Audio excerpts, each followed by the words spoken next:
كلنا بنختلف مع بعض بس بنحب بعض، ودي أهم ميزة في شركة كفرزات للمنتجات والكيماويات.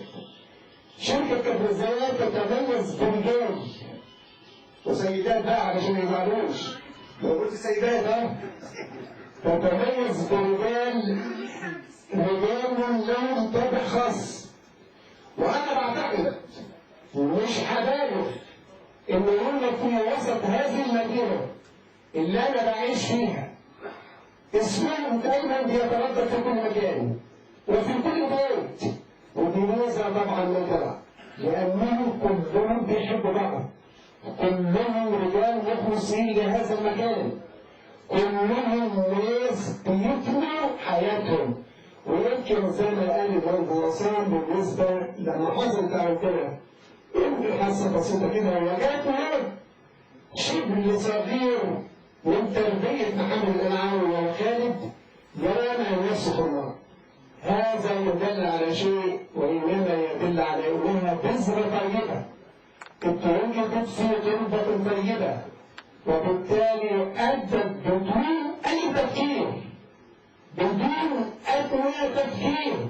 وده اللي احنا بنقول يا جماعة الإنسان في الحياة دي مش دايما بعد سنة يتغير، فلا بد أن نكون جميعا مخلصين لبعض، لا بد نحب بعض، لا بد إن احنا نعمل، لأنك بعملك أيها الزميل إنما بتعمل عمل بتصاب به أولا وأخيرا من الله، لأن غيرك استفاد منه. وده يمكن الميزة اللي موجودة في شركة كفرزات موجودة. على رأس هذا العمل والقدوة كان فعلا محمد القنعاوي وما يختلفش معاه، قد يكون اختلافنا كتير حتى مواقف كتير، لكن أنا بعايزه ليه؟ لأنه راجل بيعبر عن معنى الإنسانية. في زمن قد تكون فيه الإنسانية نادرة، وهو هذا الزمن اللي احنا بنعيش فيه. أنا بقول لمحمد القنعاوي استمر في هذا التواصل، استمر وما يمنعش ابدا. وطلبت هذا العمل بانك انت تمنع هذا التواصل، وانا متاكد تماما بانه سيستمر في التواصل مع زملائه، لان دي طبيعه كده في الانسان يا جماعه، ما بتصطنعش، هي بتبقى خلقه ربنا كده. كل واحد خلقه ربنا ماشي جنب الحيطه ما بيعملش حاجه، واحد خلقه ربنا ان يخدم الجميع، هو اللي واحد مش افتعال منه ولكن هي إرادة الله. وفقك الله يا حاج محمد القنعاوي، وأتمنى لك دائما الصحة والعافية، وأتمنى دائما أن تكون العطاء دائما، ونحن هنا كلنا واحد ونتلاقى، وربنا يديك الصحة ويبقى خير. بقول شركة كفرزات أبوابها مفتوحة في أي وقت، أي وقت تتفضل في أي وقت هنا أو في أي مكان آخر. والسلام عليكم ورحمة الله وبركاته.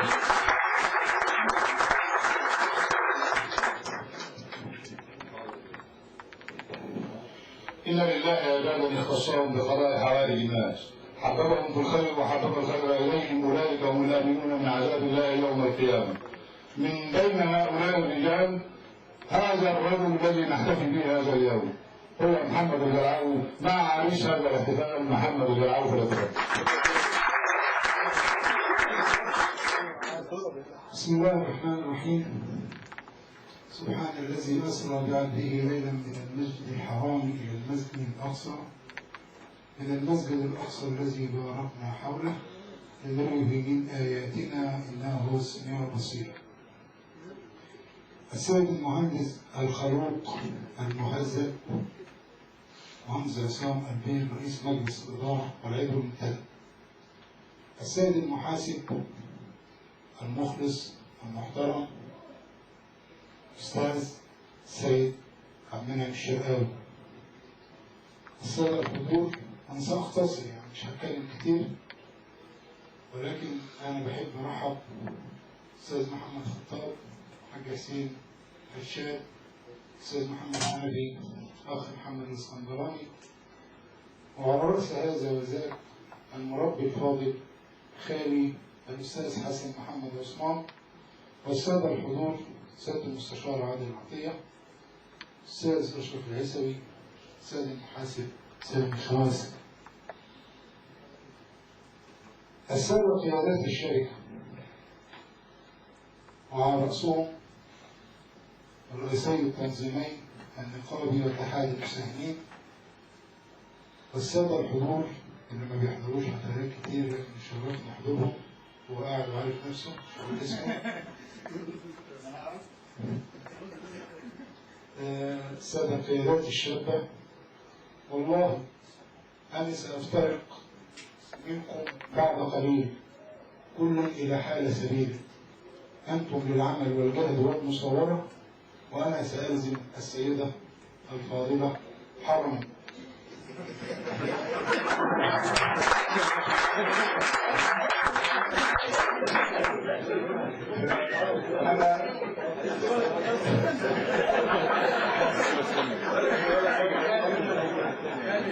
أنا لا أنافق ولا أراقب، ولكن ما أقوله عن صدق وعن واقع وعن حقيقة.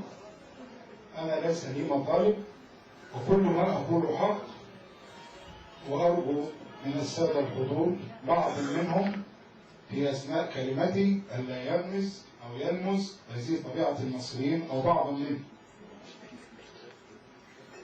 يا رب لك الحمد والشكر كما ينبغي لجلال وجهك وعظيم السلطان على هذا الحب الجارف، على هذا النهر المتدفق، على هؤلاء الجمع الطيب الذين يحبون محمد الألعاوي. فكلمتي لا تتعدى بالضبط عشان المهندس عصام جزاه الله كان له مشوار اليوم وفضل الحضور عن هذا المشوار المهم، وأيضا لظروفه الصحية. فالحمد لله والشكر على أن أنعمت عليه من نعم كثيرة لا تعد ولا تحصى، ألا وهو جمعكم هذا في احتفالكم ببلوغ سن 60. 40 سنة خدمة في هذه الشركة، اللهم لك الحمد. إلا 40 سنة كان كلام عليك، ما فيش حد ما جابش سيرتي، كان كله جاب من وضع من تحت الحزام ومن فوق الحزام. رجل مصبرة يا أستاذ. الله يخليك، شاكرين يا عم حلمي. المهم الأستاذ أبوي الحاضر الغائب كلما غاب عنا ازددنا إليه شوقا وحنانا، ولكن ما عودنا في ذلك ابنه الخلوق المهذب الذي ما جمعني بشخص عالي أو قيادة بالأمس وأول أمس حتى النهاردة الصبح، إلا سيرة المهندس عصام كلها إنه إنسان متربي وإنسان مهذب وإنسان خلوق.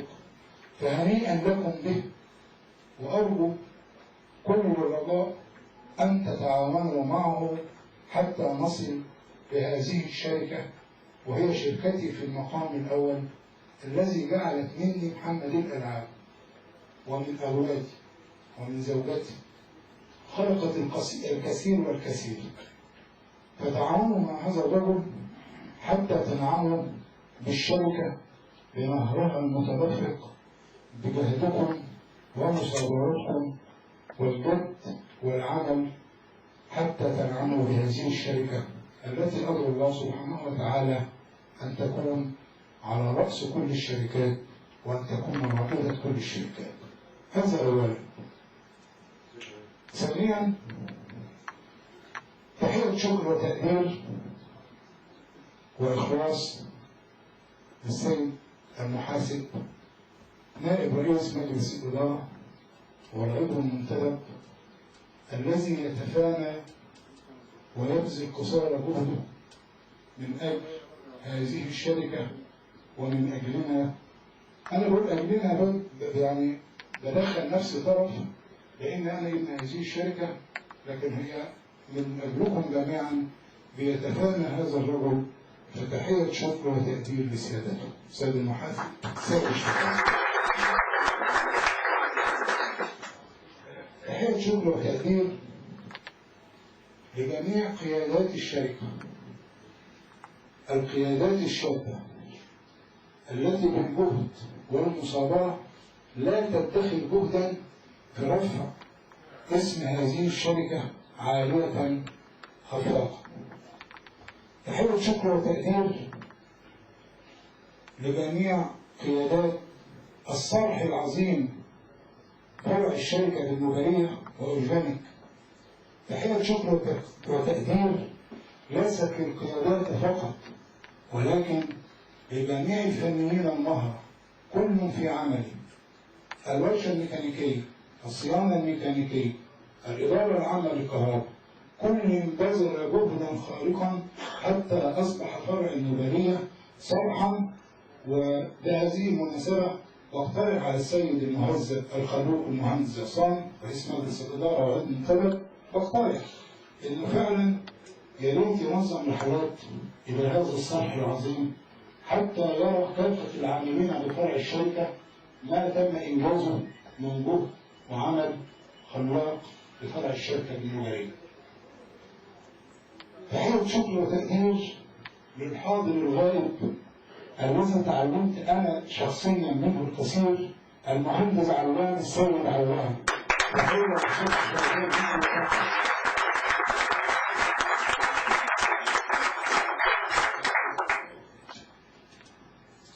لا أنسى كافة العاملين بالشركة الذين لهم الفضل الأكبر علي بعد الله سبحانه وتعالى، لا أنسى جهودهم وما يطلب منه يتم تحقيقه، وما يطلب منه من مستهدف يتم تحقيقه، فلهم الشكر الجزيل ولهم الوفاء مني والتحية والتقدير لكافة العاملين بالشركة. تحية شكر وتقدير وعرفان بالجميل لزملائي بالمعامل وعلى رأسهم الدكتور حامد النجار والدكتور أحمد علي، الآخرين الذين بفضلهم وبفضل جهودهم سنصبر إلى ما سيتحقق بإذن الله. تحية شكر وتقدير لأخ حمزة جابر، أخ أشرف الحسيني على ما بذلوه ويبذلوه، مهندسة مجلة على ما يبذلوه جميعا وما بذلوه حتى تخرج هذه الحفلة بهذه الصورة. شكرا جزيلا. وفي الآخر فضل ظاهرتين، إحداهما سلبية والأخرى إيجابية. أما السلبية فبطالب حضراتكم أن تنبذوا الخلافات، أن تنبذوا الكره، أن تنبذوا الصراعات، أن تنبذوا الإشاعات المغرضة والفتاكة، أن تنبذوا كل ما هو سيء، أن تنبذوا الانتقام بعضكم من البعض. هذه ظاهرة أرجو الله سبحانه وتعالى وأسمع عنها خيرا وأنا بعيد عن الشارع. وبطالب حضراتكم بالحب والوفاء والإخلاص، فالحب يجعل من الصعب سهلا ويجعل من العسر يسرا. الحب هو يبني كل ما هو جميل، الحب يبني كل شيء. أسأل الله العلي القدير المزيد من فضله وأن يمنحنا جميعا دوام الصحة والعافية، وأدعو الله سبحانه وتعالى لكم التوفيق. والسلام عليكم ورحمة الله وبركاته.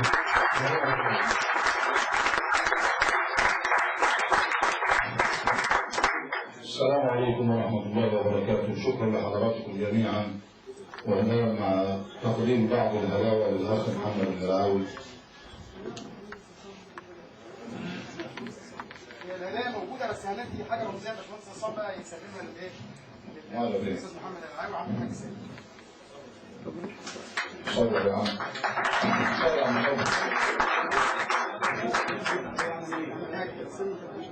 لا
ولا سابوه ابو السيد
كبيرة يا رب.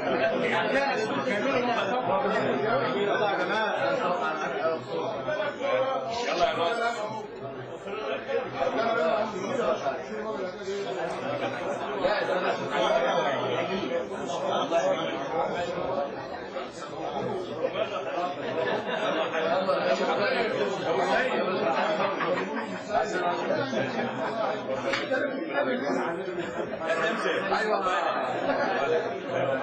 علي ولا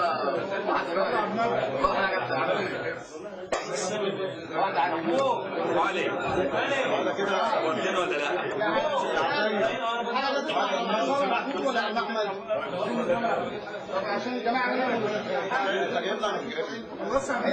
ايوه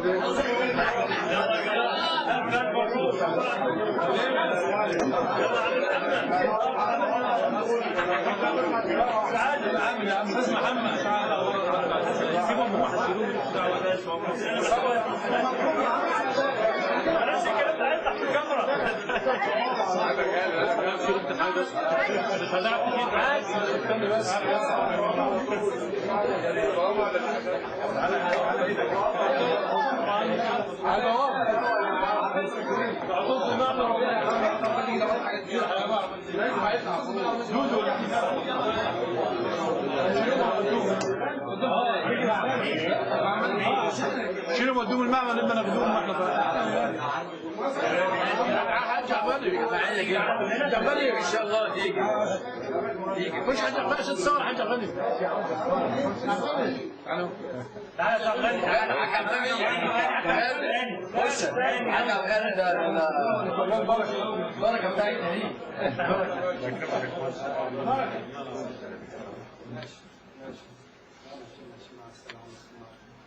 مبروك يا ابو السيد الله يخليك بس ما جبت ولد صغير تاني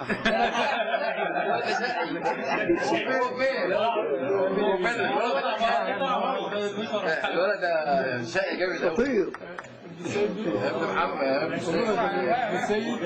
السيد خليك بقى لما البطاريه تفصل خليك انت واقف حاجه صور كده طول النهار ولا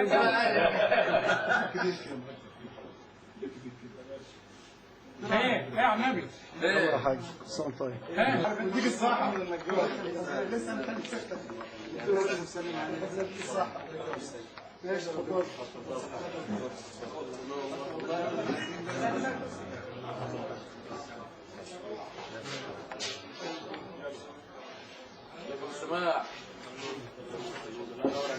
يلا مع السلامه والله الله ينور الرجال يلا الله ينور